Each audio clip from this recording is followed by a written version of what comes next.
You know, and this is Elimination Chamber. You know, I shouldn't take very long to do this. Particularly, I just twisted my ankle like a day and a half ago, and it hurts. And I got my ankle support on, and I'm like, why am I standing up? Why am I doing this? Because we only got 4 matches to this show, and most of the show felt heavily advertised. Look, R-Truth, we love him, but trying to sell, and I believe it was Papa John's.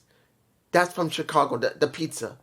And he's making it all about pizza. Look at it. Look at this. Look at and then trying to sell to Dragon Lee that I think earlier about trying to watch the damn show. I think that was in SmackDown. Yeah, it was on SmackDown. And I'm like, this is getting so over advertised. It's nauseating. And I've stated this myself. I said this a while ago. They don't care about making great wrestling. They care about using wrestling to make money. But even I, who already knows this, feels totally nauseated with the over advertisement of this show. I'm sorry. It just felt over advertised. And it felt nauseating. But let's get to the... I'm not like Booker T going, four time, not 4-time champ. 4 matches only. You see my title. Safe bets. That's all they did here. Safe bets by WWE. Safe bets all around. They put who they believe was going to be the best they think, who's the most established, and yes, popular, yes, but it felt so not rehearsed, but so heavily predictable. It was not great. Now, people can say, well, it was wonderful. What is wrong with you? Why don't you just admit you hate WWE? I don't hate WWE. What WWE and any wrestling company that does this type of stuff is supposed to do, when we know what's going to happen, they're supposed to make it look believable. It's not about us knowing what it is. We do know. We most of the time know who's going to win. It depends on how you get us interested in that person who's going to win. Flat out, no problem, no changes. You make us care. It's not about making it spontaneous. It's about making us care about whatever you give us, so we can say, I hate that person. That's a good heel. I love that person. That's a face. That is a stupid thing, but it's funny, and that makes me angry because they pissed me off. Things like that. We know it. And spontaneousness is important in pro wrestling as well. But you tell me, did this fully feel spontaneous? No, it did not. It didn't feel fully spontaneous. Now, mind you, the gauge of the fans, and they made it very clear in that arena, I forgot the name of the arena, they had 19,346 people there. And yes, many of them cheered, but for one person, they didn't really cheer. They started booing flat out. But let's get to the matches. I'm going to go through the matches. First match, it was the Women's Elimination Chamber. We got Alexa Bliss. We got a little bit Raquel Rodriguez. We got Kiana James, if I'm pronouncing her name. Kiana James, not Kiana James. You got Rhea Ripley. You got Tiffany Stratton. You got, I'm missing somebody, Asuka. And you got, who else was there? I'm missing someone, I think. No. 1, 2, 3. I think I might be missing somebody. But if I'm not, I'm not. Was it a good opening? Yeah, it wasn't bad for the women. They worked pretty well. The two that started it, who are the ones that started it? I believe Tiffany started, and it was Kiana James that was with her. I think. I'm not remembering correctly. But if it was, those are the two who started. Yeah, it was Tiffany and Kiana James. I'm going to tell you, Kiana James looks sexy as hell.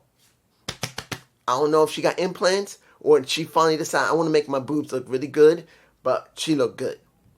And she's worked hard on her ring skill. And I've always acknowledged that she wasn't a bad wrestler and she got good character, but they've never done anything with that character. Now people notice her because now she's trying to be more sexy. She's trying to be more standing out. And she did. I think she was the one that stood out the best amongst all the women there. The one that I felt that could win, maybe should have won, was Tiffany Stratton. But due to the fact of we really don't have anyone new. I mean, let's make it clear. Asuka, she's been in there so many times already. Rhea Ripley's done it already. Kiana James is new. She's doing it for the first time. And, who else was it? I don't know why I'm blanking on somebody. I know I'm blanking on somebody.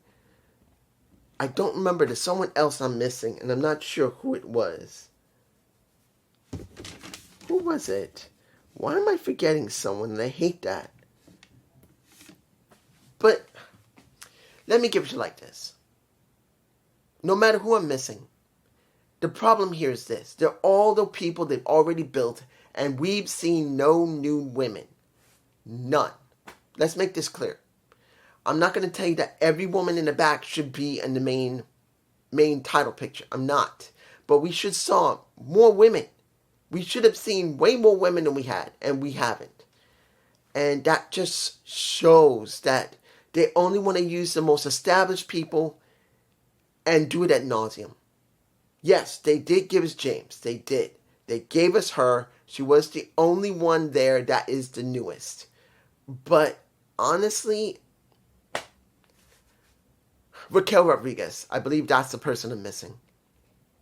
Yeah, Raquel eliminated a lot of people. And then when it was all said and done, Rhea Ripley and Tiffany were all that was left. And it was Rhea. That was the safest bet.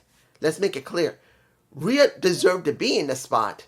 But if you're going to be honest, wouldn't it have been good to have a whole new set of women along with Rhea Ripley? A whole new set of women along with Asuka. It could have been Rhea Ripley and Asuka, and everyone else was brand new. Everyone. It didn't need to be Tiffany. It could have been Kiana James, yeah. And you could have used Kiana Jordan. You could have used Jordan Grace. You could have used Lola Vice. You could have used any of these women. Yes, I know they're from NXT, but you know what I mean. They got women in the back that are doing absolutely nothing. That are new. And you're doing nothing with them. You could have given us two veterans in a Rhea Ripley and an Asuka.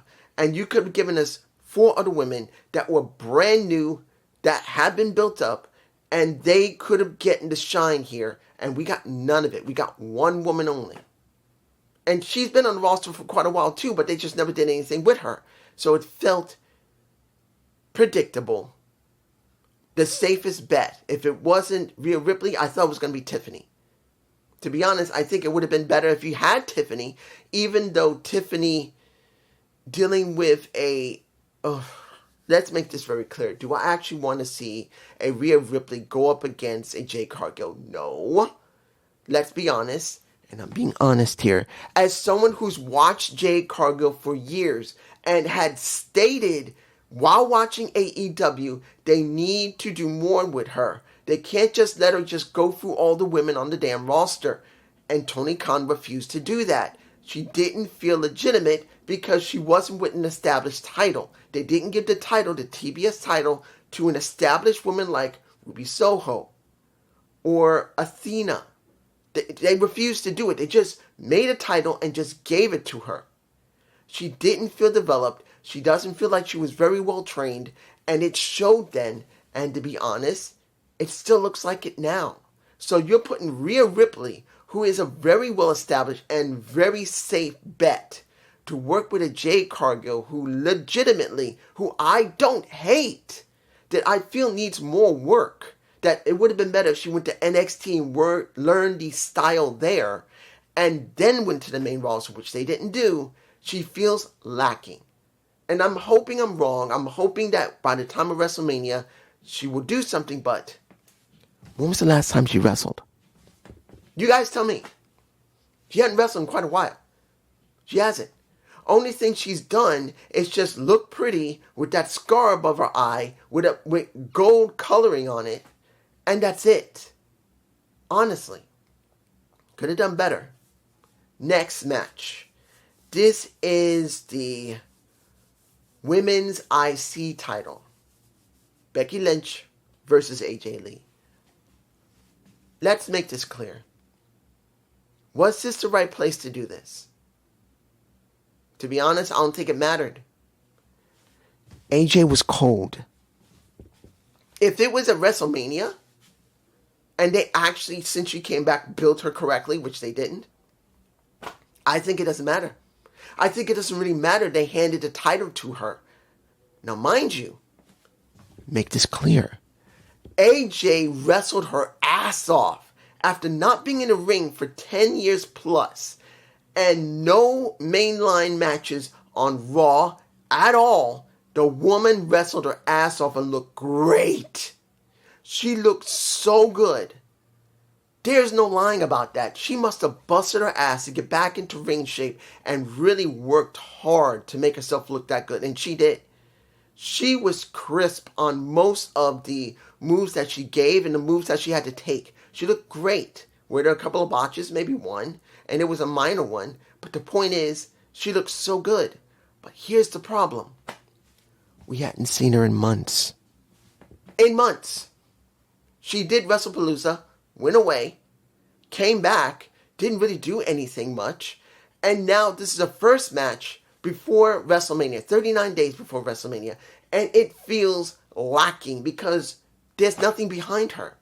Look, I wanted her to work with some of the women on the roster. Hell, Kiana James, Tiffany Stratton. You could say those two. Lyra Valkyria. Why not have her deal with some of these women that would give her some in-ring action that will give people more to build up into? Because this, remember, she hasn't been seen in a decade, and as much as people love her, there's new fans there that probably only heard about her or watched old videos of her. And it would have been good before this match that she was present. And she wasn't present. And as well as she was in that ring, and she did a very good job in that ring, there is no cap on that. She did great. It felt empty because she didn't prove anything. She said, I want a match, mess with Becky. Becky was one to give it to her, and now Becky lost. And within 6 months, Becky's now lost 3 times, which I don't really care about. But the problem here is this. You gave the title to AJ. Are you going to have her start defending that damn title, or is she just going to show around and not do a damn thing? If she does that before WrestleMania and maybe afterward, this is going to suck so bad. Right now, it's disappointing that she didn't really do much. But now that she's got the title and she's got 39 days before WrestleMania, she must be on TV. Please put her on TV. Let her wrestle at least a couple of women before the damn match happens. Because she's going to go up against somebody. Moving on. The next match. CM Punk versus Finn Balor. Now, I'm going to be honest here. I really didn't care about this match. Look, I still like Finn. And I love Punk. But what are we really doing with Finn Balor? Not much. Is he going to leave Judgment Day finally? Are they going to pull the trigger and just make him be separated from Judgment Day? And that will be the end of it. Because at this point, he had a good match with CM Punk. And you guys tell me below, did you notice that 3 matches we had, in all 3 matches, we had Tiffany Stratton bleeding from the mouth. You had, who was the second person who was bleeding? That was AJ Lee bleeding from the mouth. And then you had CM Punk bleeding from the nose and mouth. What the hell, man? Everyone was bleeding. What the hell happened? What is going on? That is a rarity to see not one in the ring bleed, but 3 matches back to back to back. People are bleeding from the nose or mouth. That ain't good. Shit. And I think maybe even Logan Paul might have been bleeding at one point. I'm not sure. But he was bleeding. He was bleeding on his back. But dude, what the hell? All 4 matches had blood. Anyway, CM Punk won the match. They shook hands. And now CM Punk will be going up against a Roman Reigns, which later he spoke saying that you better enjoy what you got because I'm coming for that title. Let's make this clear. Am I going to enjoy seeing Roman Reigns go up against CM Punk? Yes, I will. Was it a good build? No. It isn't a great build, but it is a good build. Am I fine with it? Yeah. Because that's all they got. And I'll expand on that in a minute. After the next... Alright. This is about Danhausen. You thought I was going to forget him, did you? Yeah. You thought I was going to forget. I ain't forget a damn thing. Let me give it to you like this. They didn't like him. He came out with some gorgeous looking ass women. Now I think I got images. It'll be in my face. But, no one really cared. Some did, but others did not. They booed him. And I think it's due to the fact of, well, not because he's not funny. It's because we thought it was going to be something so traumatic, something special, something that could be something great. And we get Danhausen. Someone who's no better than R-Truth. Okay? He's no better than R-Truth. He is no better than R-Truth. And I love R-Truth.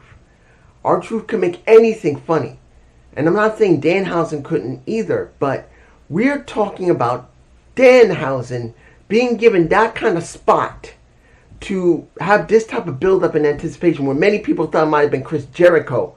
And now we know that his time has been tacked on because of whatever injuries and his time away. He ain't gone from AEW yet. But honestly, dude, that was not the wisest thing to do. Honestly, you could have done it on a Raw. You could have done it on SmackDown for that matter. I think it would have been better if it was on SmackDown than Raw, and using both GMs to do it. The crowd there were booing him. They were mostly booing him until the lights went off and he was gone. They were booing him, and yeah, they had some they had some nice honeys. But I'm telling you right now, this is going to be a big question of how they're going to book Danhausen. He's a comedic wrestler. There is no lying about him being a comedic wrestler. He's no better than R-Truth. I'm sure both of them are going to do their work on separate shows or they'll work together. But in the end, they got to make him mean something because that did not help. It's not that everyone likes Danhausen. I don't even think JD likes Danhausen. Sorry. My dose is still stopped up. I can't breathe. You can hear it. But I'm telling you right now, as it stands, they may have made a big mistake doing that introduction like that. But this is just me. Elimination Chamber match. The men's Elimination Chamber. Trick Willie, Devon Evans, Cody Rhodes, a little bit of Logan Paul, and we get Randy Orton and I call him Eli Drake. Isn't it strange? I want to say this very clear if you guys haven't noticed. In that Elimination Chamber match are two guys that I knew ahead of time that they were going to be something. I said this when LA came in because if you looked at Alex and you looked at JD, they didn't think anything of him. And JD worked in House of Glory. He knew more people than probably Alex did. Probably heard about him. But they had no interest in LA Knight. No interest at all. And look what happened. He won them over. And look at Trick Willie. No one thought anything about Trick Willie. He looked big, he looked immense, but no one thought he could do anything. And I said openly during that Halloween Havoc, at least 3 years ago. 3 years ago on Halloween Havoc. Almost 3.5 years now. I said Trick Willie looked good. He can talk. He has charisma. But he needed to prove himself in the ring and get away from Carmelo Hayes. And when he did, I truly believe he would make something out of himself. Everyone's going crazy over a Trick Williams, as I said they would. I got a decent track record. When I know someone's good, they eventually prove it. So we had these people in these rings, in this ring, in the cage. And here's the thing. The match itself wasn't bad. It was Devon Evans and who was it? Cody Rhodes, who opened the match. It was fine. The match was great. At least in the respect that you told the story you need to tell. That you wanted two friends to be at the end. One person came in at the last minute. No, actually two. Two masked men came in to try and mess with the match. The first one didn't recognize him. Like the first guy on SmackDown, we don't know who he is. I'm taking a guess he's a wrestler that's going to be working with Seth. Like this other guy that worked with Seth, or they just did it to just get it done.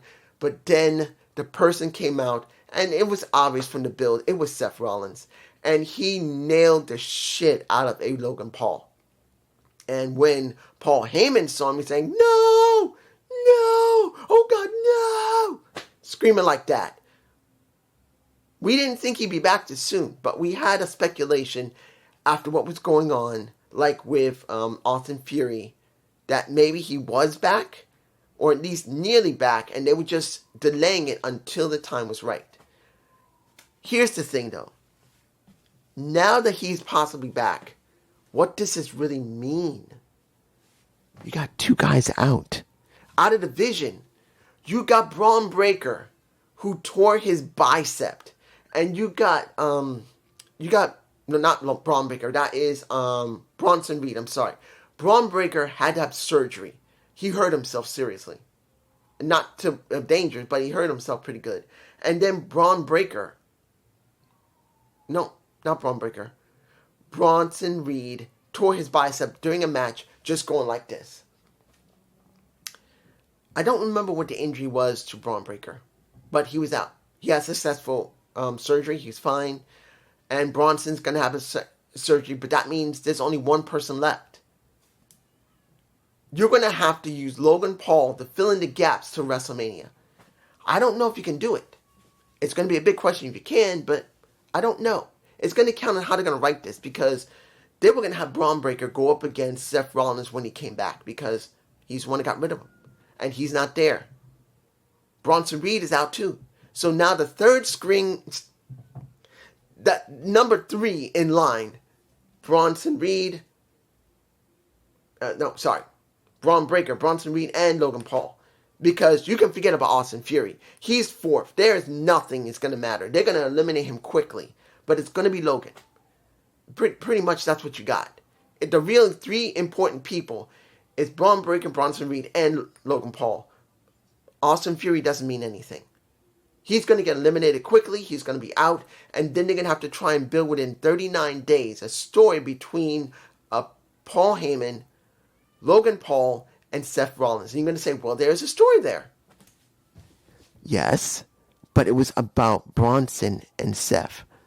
Not Paul and Steph. Logan and Steph. That's what it's going to be.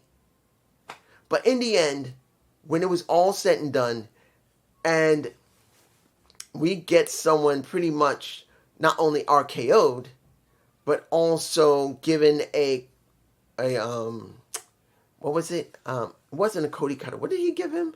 A crossroads to his opponent. Because that was Drew. Drew did come out, mess with them. He got an RKO and a crossroads for his trouble, but then so did Cody get an RKO. And in the end, guess what? Randy Orton is now the new number 1 contender for Drew McIntyre's title. Okay, here's the thing. Am I going to care about Drew? No. Drew has been the same character for almost 4 years. Almost 4. And to me, he's stale. Everyone else says, oh, he's great. You don't have to worry about it. He can get things done. It's not about getting it done. It's about seeing him progress when he's done the same thing for now 4 straight years almost. And he feels stale to me. Then you got Randy Orton, whose real story is, can he beat John Cena's story? He is, I believe, 14th. He's got 14 titles. If he wins it from Drew, he'll have 15. 2 short of John Cena's 17 title reign. So if he wins this, he'll be either, 14 or 15? I think he's 14. He's about to become 15. So the question's going to be, is he going to win? Because if he does, he'll be 15th. He'll be tied No, he won't be tied. I think he'll be second behind John Cena if it's a 15th.